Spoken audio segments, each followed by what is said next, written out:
no long intro to this one. Can you beat Final Fantasy VII Rebirth without using abilities? For this challenge, we will class abilities as anything in the abilities command, synergy abilities, and just to be safe, synergy skills. We can use summons and limit breaks, however, we will not be allowed to use summon abilities either, because, come on. This is going to be a far more difficult challenge than the previous No Materia challenge, which, if you didn't see, card up top. This will be more difficult because we will have to constantly manage our MP, and we will only be able to use a small amount of high-level magic, not only because it requires 2 ATBs, but significantly more MP. Let's begin. We begin with a fun trip down memory lane, and by that I mean Cloud's very traumatic incident with Sephiroth killing everyone he ever loved. But that's a touch further. Chapter 1 is remarkably easy, due in part to Sephiroth, as he will have many high-level materias equipped, including several magnifies. The only potential issue here is the boss. Now don't get me wrong, the boss is easy. However, this is also the tutorial of the synergy abilities mechanic. Luckily, we use a few Firagas from Sephiroth, and that deals just enough damage to push him out of the tutorial phase. Sephiroth then proceeds to use a Firaga on the local townspeople, and walks into a fire, somehow without his hair catching fire. In Calm, we get access to folios, essentially the character's skill trees. Now, I made this a big thing in the No Materia run, but most of what folios unlocks here are just the abilities, which of course are of no use to us. Prioritise unlocking the blue coloured folios, as this will increase your base stats passively, and I will let you know if we end up getting anything specifically good from folios. On top of that, this is the chapter where we unlock the party. We don't need to be switching constantly, as there are no abilities to learn.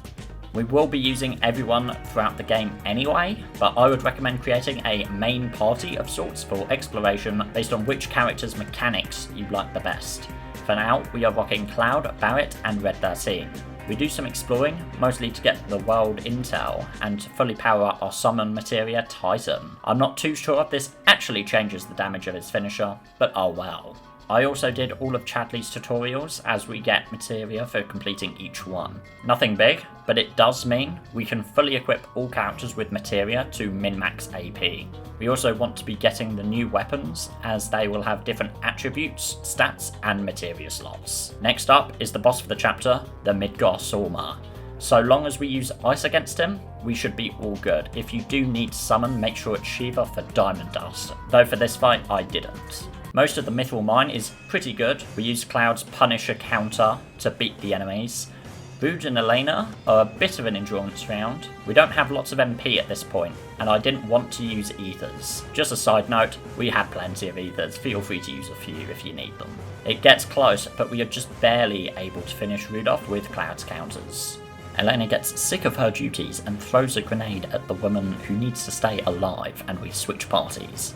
The second half is significantly easier, as we have both Barret and Red. Plan to go down easily with a fire, so most encounters are alright. These two fight the Mithril Golem next. Striking his head with magic will increase the stagger significantly. Before we stagger the boss, we want Red to have Vengeance so he can deal a lot more damage. Repeat a few times and he goes down without issue. The Junon region is more or less the same as the Grasslands. Instead of getting Titan, however, we get Phoenix, whose ability is much better, as not only does it damage enemies, but it also heals the party. We fight the giant fish, whose name I can never seem to remember. The fish is super easy with magic, just load the party up with thunders and have at it. We play a game with Mr. Dolphin, and play the coolest button minigame of all time. The new recruit gets to say hello to the new president, before he almost gets assassinated. Rufus proceeds to exclaim that he knows Cloud is behind this attempt, and walks away instead of, arresting him immediately. We fight through Junon, defeating lots of infantry that all probably have families, really regretting not arresting us now, aren't you, Rufus? We have a boss fight with Roche, who goes down just as easy as normal, wait for the counter, and use magic. We once again aren't focused on Queen's Blood in this challenge, so we can skip most of this chapter. Not before the very necessary Red 13 moment. That's it. I want to speak with your manager. We have to fight a lot with just Cloud and Tifa. Tifa is very weak in this challenge, as we cannot activate her Unbridled Strength as it is an ability. But we can still do her uppercut, which deals a lot of damage, so it's not all bad. Next up is the Genova encounter. Without synergy skills, we cannot launch Tifa into the air like we did in the No Materia challenge. Though we still can with Cloud, by rolling and holding square. Take your time and use magic. We ended up getting through quite easily. Just like Chapter 5, this chapter is very minigame heavy, and the only combat is the boss fights. Load Cloud up with lightning and MP up Materias, and this boss should be fine. Just make sure you don't get poisoned. Apologies for the intermission, but if you've been enjoying this video, please consider liking, subscribing, and sharing to a friend who would enjoy this challenge too. It really does help boost the channel to more people and will allow me to continue doing these kinds of videos and challenges. If you really want to go above and beyond, you can also buy a channel membership with perks that include early access to these videos and voting on the next challenge I do. Anyway, back to the video. We now get Yuffie. She was pretty good in the last challenge.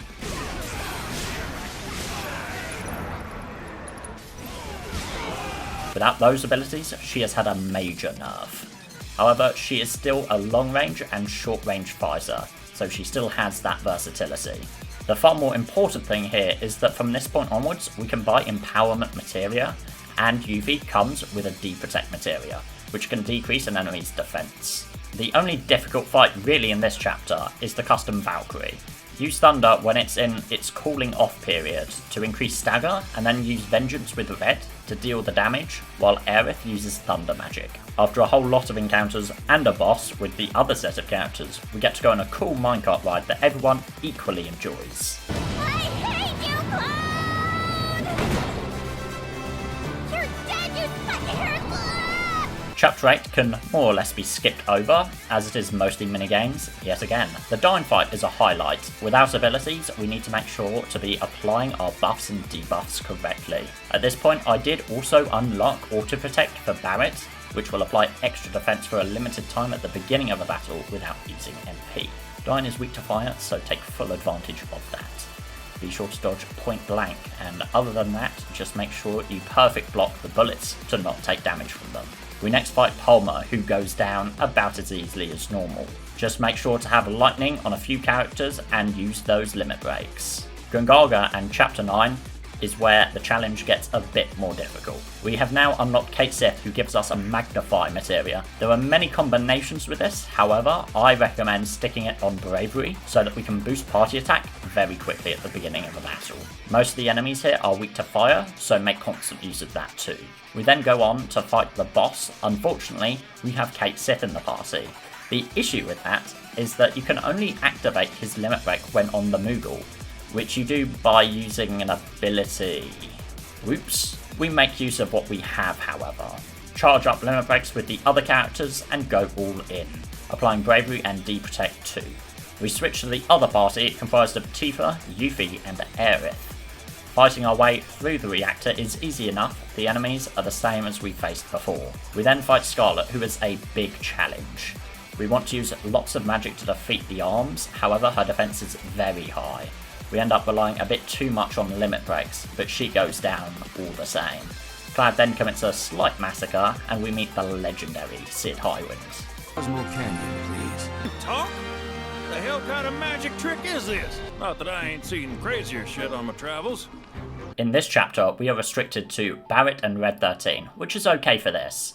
Lots of D encounters in this chapter. Just charge up Vengeance for Red and stagger the enemies with Barret. Make sure to explore the surroundings for items and materials.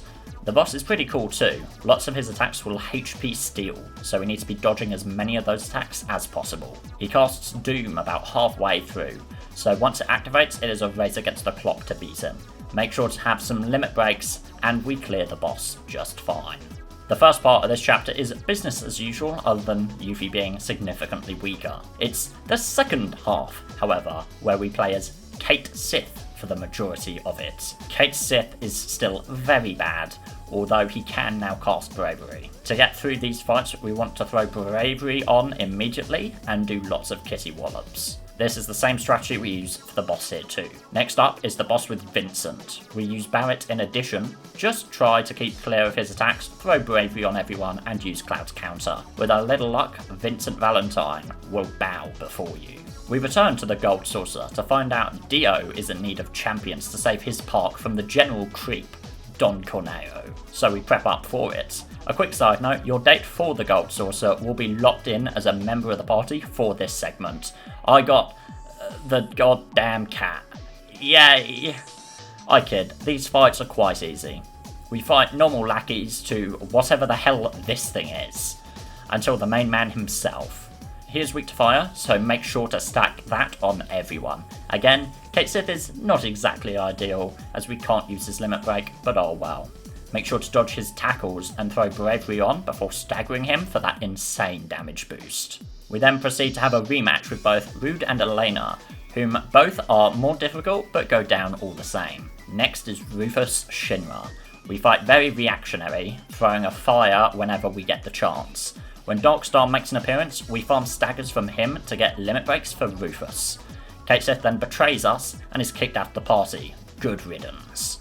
Most of the Temple of the Ancients is pretty similar to a vanilla run, so we'll jump into the bosses. The dragon is pretty easy, just throw Faith on the party and go for ice spells and just watch how quickly we can rinse him. We run into the Turks about halfway through our way to the centre of the temple. First up is Reno and Rude. We dodge Reno with Tifa, as she is faster than him. This will leave him open to stagger.